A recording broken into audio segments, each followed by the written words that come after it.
Hello guys. This video is going to be kind of quick and to the point because I wasn't really planning on recording today.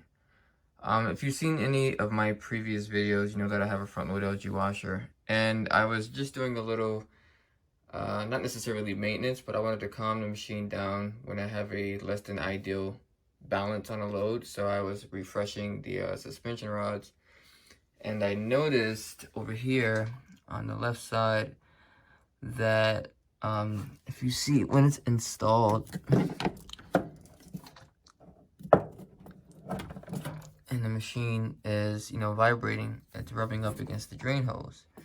Now LG probably realized this, which is why they put this installation on here in the first place. However, it started to wear through pretty good. I'm gonna try and get in here so you guys can see this. It wore all the way through the insulation. Hopefully it's showing up on camera.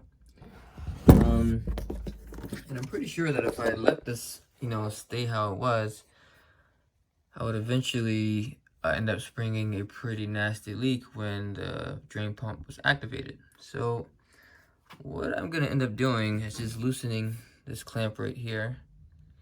And, well, I can actually turn it without loosening it, but you can loosen it if you want. And just turn this guy for it to face this direction, so that when the suspension rod is installed,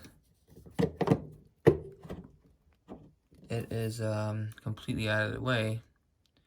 So if you guys have a machine similar to this, you may want to take a look at this and make sure you don't have this issue as well, because you may be in for a pretty nasty surprise, because I know that had I not done this, I would be. I'm not sure why they didn't do this from the factory, so I am going to move my tub around pretty vigorously to make sure it's not going to interfere with something else.